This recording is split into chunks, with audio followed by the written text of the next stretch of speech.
Saya tidak lagi ingin diyakinkan oleh seseorang yang menghilang tanpa penjelasan. Saya tidak sedang membalas. Saya sedang menyembuhkan. Stoikisme mengajarkan bahwa saya tidak bisa mengendalikan apa yang orang lain lakukan. Hanya bagaimana saya memilih untuk meresponsnya.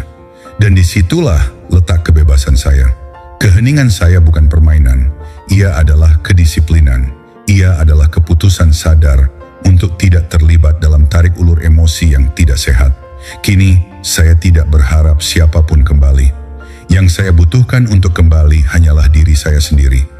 Bukan cinta yang tak pasti, bukan perhatian yang datang dan pergi, tetapi versi terbaik dari diri saya yang utuh dan berdaya. Jadi jika Anda sedang menunggu seseorang yang menyisakan banyak tanya untuk kembali memberi jawaban, saya ingin Anda tahu, berhentilah menunggu. Karena kekuatan Anda tidak pernah terletak pada siapa yang kembali, tetapi pada siapa Anda saat Anda memilih untuk tetap berdiri ketika tidak ada seorang pun yang menahan Anda. Keheningan saya berbicara untuk saya sekarang, dan disinilah saya, bukan sebagai orang yang hancur, tetapi sebagai pribadi yang menemukan arah kembali. Sekarang mari kita mulai.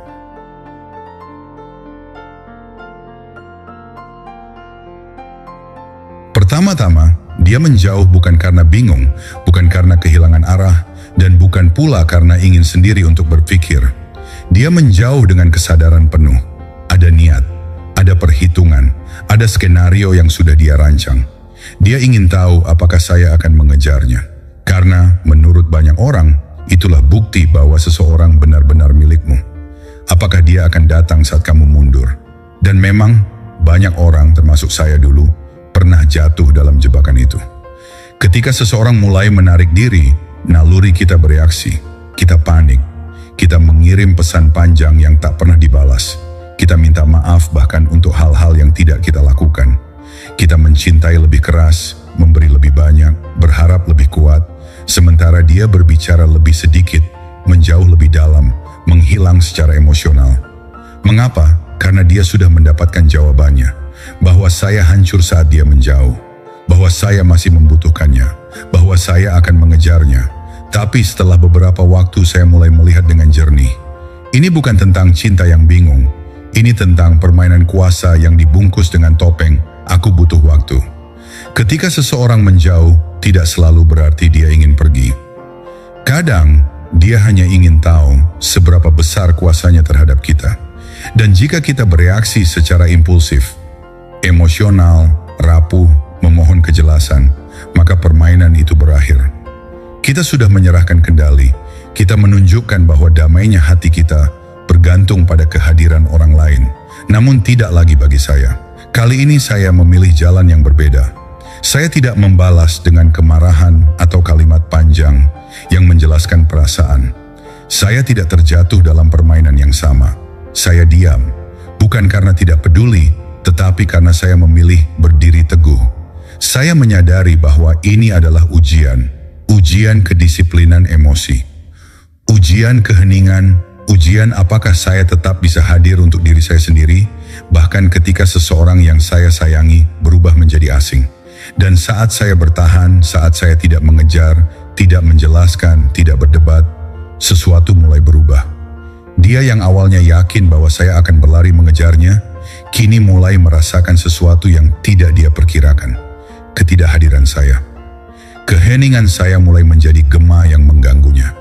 Bukan karena sunyinya menyakitkan, tetapi karena sunyi itu berbicara tentang keteguhan, tentang jarak yang saya biarkan tetap ada, tentang kemungkinan bahwa saya sudah selesai. Dia ingin memancing rasa takut kehilangan dalam diri saya, tapi rasa takut itu malah kembali padanya. Dan disitulah letak kemenangan saya. Bukan karena saya bermain lebih lihai, bukan karena saya berpura-pura tidak peduli, tetapi karena saya belajar untuk mengakar pada harga diri saya sendiri. Saya tidak lagi membiarkan tindakan orang lain menentukan damai dalam diri saya. Saya menjadi tenang, bukan karena saya tidak terluka, tetapi karena saya memilih untuk tidak memperpanjang luka itu. Saya menjadi diam, bukan karena saya lemah, tetapi karena saya cukup kuat untuk tidak memaksakan apapun. Dan mungkin itu yang paling mengejutkan bagi dia. Saya tidak mengejarnya, karena saya tidak perlu. Nomor 2, Perhatian itu seperti narkoba, dan dulu saya adalah pengedarnya. Perhatian yang saya berikan bukan hanya bentuk kasih sayang, itu menjadi mata uang. Sesuatu yang diam-diam ia butuhkan untuk merasa utuh. Entah dia sadar atau tidak, dia kecanduan.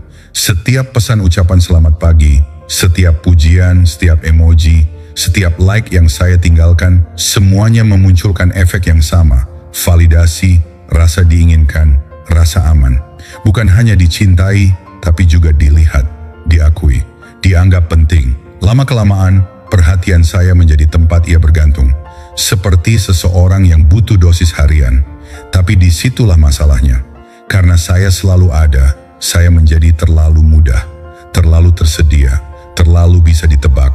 Dan perhatian yang dulunya berarti, berubah menjadi kebisingan latar belakang.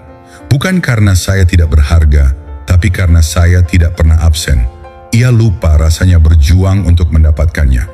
Lupa bahwa perhatian saya punya nilai, karena saya memberikannya tanpa syarat, tanpa jeda. Sampai akhirnya saya menarik diri, bukan untuk menyakiti, bukan untuk membalas, tapi untuk menyeimbangkan kembali timbangan. Saya mulai memberi ruang, bukan karena ingin membuat dia bertanya-tanya, tapi karena saya juga perlu kembali bernapas. Dan disitulah semuanya mulai terasa berbeda.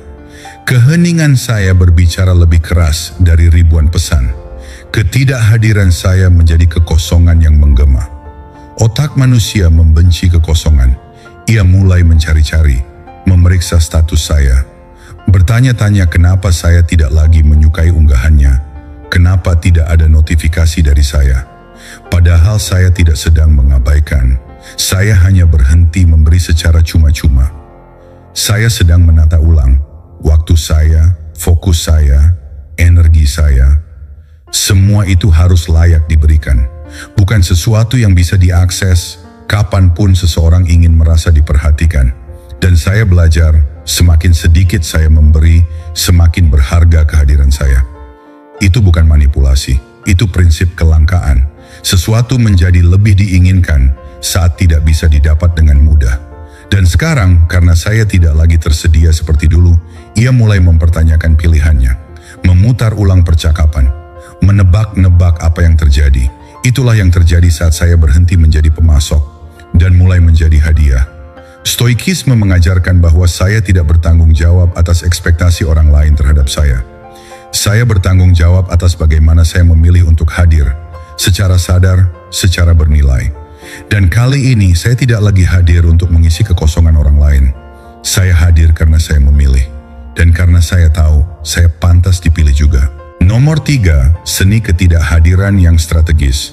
Saya belajar dengan cara yang tidak mudah, bahwa ketika kita terlalu sering hadir, kita mulai menjadi tidak terlihat. Itulah paradoks yang mengejutkan. Semakin sering kita muncul, semakin kecil pula nilai yang diberikan pada kehadiran kita. Semakin banyak kita memberi tanpa batas, semakin kita dianggap biasa. Bukan karena kita tidak bernilai, tetapi karena kita terlalu mudah dijangkau. Dan yang terlalu mudah dijangkau jarang dihargai. Dulu saya percaya bahwa kesetiaan tanpa syarat adalah bentuk cinta yang paling murni. Bahwa dengan hadir terus-menerus, memberi perhatian, menjaga komunikasi, saya sedang membangun sesuatu yang kokoh. Tapi ternyata saya hanya sedang membangun kebiasaan dalam diri orang lain untuk menganggap saya selalu ada dan akan tetap ada, tak peduli bagaimana dia bersikap. Saya menjadi latar belakang yang senyap, bukan lagi pusat cerita, hanya bagian dari kenyamanan yang tidak lagi diperhatikan. Sampai akhirnya saya memutuskan untuk tidak hadir. Dan dari situlah saya mulai memahami satu konsep yang sangat penting. Ketidakhadiran yang strategis. Ini bukan tentang drama, bukan pula tentang balas dendam. Bukan memutuskan hubungan karena marah atau terluka. Sebaliknya, ini adalah bentuk kendali diri. Sebuah langkah yang diambil dengan penuh kesadaran, bukan impuls. Ketika saya menarik diri, itu bukan karena saya ingin menyakiti siapapun, melainkan karena saya sadar bahwa kehadiran saya tidak bisa terus-menerus gratis. Waktu saya, energi saya, fokus saya, semua itu berharga dan layak untuk dihargai. Saya tahu dia mengira saya akan selalu ada. Dia mengira saya akan tetap menyapa meski tak dibalas. Dia yakin saya akan terus bertahan walau ditarik ulur. Namun ketika saya diam, benar-benar diam, sesuatu mulai berubah. Dia mulai mencari, bukan karena saya membuatnya panik, tapi karena saya menciptakan kontras. Dulu saya selalu ada, dan kini tidak lagi. Dulu notifikasi saya menghiasi harinya, dan sekarang sepi. Kekosongan itu tidak membuatnya merindukan saya secara langsung, tapi memaksanya bercermin. Dia mulai bertanya, apakah aku sudah terlalu jauh? Apakah aku kehilangan sesuatu yang seharusnya kujaga? Dan di titik itulah saya sadar, saya tidak perlu meyakinkannya tentang nilai saya. Saya tidak perlu menjelaskan mengapa saya menarik diri, karena keheningan saya berbicara lebih jelas dari kata-kata. Ketidakhadiran saya menunjukkan batasan. Ini bukan tindakan pasif, ini adalah tekanan yang tak dapat ia abaikan. Banyak orang takut akan ketidakhadiran. Mereka takut dilupakan, takut digantikan, takut hubungan akan memudar jika tidak terus-menerus dijaga. Tapi bagi saya, memahami filsafat stoikisme mengubah segalanya. Saya belajar bahwa saya tidak pernah mengendalikan apa yang ada di luar diri saya. Yang saya kuasai hanyalah diri saya sendiri, reaksi saya, keputusan saya, harga diri saya. Maka saya memilih untuk tidak takut. Saya tidak takut jika dia melupakan saya. Tidak takut jika dia tidak kembali. Karena saya tahu, jika hubungan itu hanya bisa bertahan ketika saya terus mengejarnya, maka itu bukan cinta, itu ketimpangan. Dan saya tidak ingin hidup dalam ketimpangan. Saya ingin hadir dalam hubungan yang setara, yang saling menghargai. Ketika saya mundur, itu bukan kelemahan. Itu adalah bentuk ketinggian. Saya tidak lari dari perasaan saya menjaganya, saya menaruhnya di tempat yang layak. Saya bergerak dari seseorang yang berharap menjadi seseorang yang layak diharapkan kembali. Dan ketidakhadiran saya adalah pesan yang tidak bisa ia baca, tetapi sangat ia rasakan. Karena setiap keheningan membawa pertanyaan, setiap jeda membawa keraguan. Dan dalam diam, ia mulai mengenang. Bukan hanya tentang saya, tapi tentang dirinya sendiri. Saya sudah bicara cukup. Sekarang biarkan ketidakhadiran saya yang berbicara. Nomor 4, emosi adalah perangkap. Saya pernah berada di posisi itu, duduk sendirian, pikiran penuh pertanyaan, dada penuh tekanan, dan batin dipenuhi asumsi. Saat seseorang menarik diri dari hidup saya tanpa penjelasan yang utuh, saya secara naluriah ingin memahami. Saya ingin jawaban, ingin kepastian, ingin sesuatu yang bisa saya genggam agar ketidakpastian ini berhenti menyiksa. Tapi disinilah saya belajar salah satu pelajaran paling berharga dalam hidup. Emosi, jika tidak diawasi, bisa menjadi jebakan yang sangat licin. Ia tidak hanya mengaburkan pikiran, tapi juga menciptakan ilusi bahwa tindakan impulsif adalah solusi. Dia menjauh, dan saya tahu itu disengaja. Bukan sekadar kebingungan atau kehilangan minat tiba-tiba. Ada strategi halus di baliknya. Mungkin dia ingin melihat bagaimana saya bereaksi. Apakah saya akan bertahan? Apakah saya akan mencari? Apakah saya akan menyerahkan kendali pada perasaan saya sendiri? Dan jika saya jujur, saat itu saya hampir jatuh ke dalam perangkap itu. Saya ingin mengirim pesan, saya ingin menanyakan alasan, saya ingin memperbaiki apapun yang salah, bahkan jika saya tidak yakin letak kesalahannya. Tapi semakin saya ingin melakukan itu, semakin saya sadar, itu bukan kekuatan, itu ketakutan.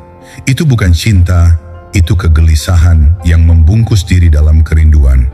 Dan ketika saya duduk bersama emosi itu, tidak menolaknya, tapi juga tidak melayaninya, saya menemukan kekuatan yang berbeda, ketenangan. Sebagian besar orang kalah di titik ini. Mereka tidak bisa menahan dorongan untuk melakukan sesuatu. Mereka memaksa klarifikasi, memperjuangkan penutupan, mengejar kembali yang menjauh, padahal pada dasarnya itu hanyalah bentuk dari keinginan untuk meredakan ketidaknyamanan dalam diri mereka sendiri. Saya pun pernah hampir di sana. Tapi kemudian saya teringat prinsip dasar stoikisme. Rasa sakit adalah bagian dari hidup, tapi penderitaan adalah pilihan. Reaksi adalah keputusan, bukan keniscayaan. Saya belajar untuk menatap emosi saya seperti menyaksikan awan hadir, berubah bentuk, lalu berlalu. Saya tidak menyangkal kesedihan saya tidak berpura-pura kuat, tapi saya memilih untuk tidak bertindak dari titik terlemah dalam diri saya. Saya diam, bukan karena saya dingin, tetapi karena saya sadar bahwa kata-kata saya akan kehilangan nilai jika keluar dari tempat yang tidak stabil. Ketika saya tidak bereaksi, sesuatu berubah. Bukan hanya dalam dirinya, tapi dalam diri saya sendiri. Saya berhenti mencari penutupan darinya dan mulai menciptakan penutupan saya sendiri. Saya tidak lagi butuh ia kembali hanya agar saya merasa utuh. Saya belajar bahwa keutuhan itu lahir dari dalam, dari proses memulihkan harga diri, dari memilih untuk tetap berakar meski badai datang tanpa aba-aba. Keterpisahan bukan mati rasa, itu adalah bentuk kejernihan, sebuah bukti bahwa saya bisa merasakan sakit tanpa harus merusak, tanpa harus lari. Saya berdiri di tengah badai dan tetap diam, bukan karena saya tidak terluka, tapi karena saya tahu siapa saya di balik luka itu. Dan ketenangan seperti ini, bagi sebagian orang, sangat menakutkan. Mereka terbiasa melihat kita bereaksi. Mereka mengira kita akan hancur, menangis, atau mengemis kembali. Tapi ketika saya tetap tenang, saat saya tidak memainkan peran lama saya, saat saya tidak lagi berdarah demi validasi, tiba-tiba saya menjadi misteri. Saya bukan lagi seseorang yang bisa dia kontrol lewat tarik ulur emosional. Saya menjadi seseorang yang telah berkembang. Dalam diam saya mengirim pesan yang paling kuat. Saya tidak lagi berada di tempat yang sama. Dan jika kamu ingin menjangkau saya sekarang, kamu harus datang dengan cara yang berbeda. Dia mungkin akan bertanya-tanya, apakah saya mengenalnya sedalam itu? Ataukah saya hanya mengenal versinya yang dulu selalu membutuhkan saya? Dan pertanyaan itu, keraguan yang menggigit perlahan-lahan, itulah awal dari perubahan dinamikanya. Awal dari tarik-menarik yang baru. Tapi bagi saya ini bukan lagi soal dia. Ini tentang saya yang akhirnya belajar bahwa ketenangan bukan kelemahan. Itu kekuatan. Dan kekuatan sejati bukan dalam memaksa seseorang tetap tinggal, tapi dalam tidak goyah ketika mereka memilih pergi. Nomor 5, rasa sakit adalah cerminan, bukan hanya luka. Saya pernah berpikir bahwa rasa sakit yang saya rasakan setelah ditinggalkan adalah tentang kehilangan. Tentang dia yang tak lagi hadir. Tentang hampa yang mendadak tumbuh di tempat dia biasa ada. Tapi semakin saya duduk dengan rasa sakit itu, semakin saya sadar bahwa apa yang saya rasakan sebenarnya jauh lebih dalam. Bahwa rasa sakit ini tidak sekadar tentang dia, tapi tentang apa yang diungkapkan kepergiannya dalam diri saya sendiri. Dia melihat saya terluka. Dia tahu bahwa menjauh dariku akan meninggalkan dampak. Dan sebagian dari dirinya, entah sadar atau tidak, merasakan semacam kekuatan dari itu. Karena penderitaan saya menjadi bukti bahwa dia penting, bahwa dia punya pengaruh, bahwa saya tidak bisa tenang tanpanya. Dan bagi seseorang yang memilih untuk pergi, pengakuan semacam itu bisa terasa seperti kemenangan diam-diam. Seolah-olah dia benar untuk meninggalkan saya. Seolah-olah perginya membuktikan nilainya. Tapi sesungguhnya, rasa sakit saya tidak mengangkat dia lebih tinggi. Rasa sakit itu hanyalah cermin dari ketergantungan saya sendiri. Saya tidak sedang dihancurkan oleh dia. Saya sedang dihadapkan pada bagian dalam diri saya yang selama ini saya hindari. Rasa takut ditinggalkan, perasaan tidak cukup, luka lama yang tidak pernah benar-benar sembuh. Dia tidak merusaknya, dia hanya menyentuh bagian yang memang sudah rapuh sejak lama. Dan itu adalah kesadaran yang brutal sekaligus membebaskan. Kebanyakan orang seperti saya dulu mencoba sembuh lewat hubungan kembali.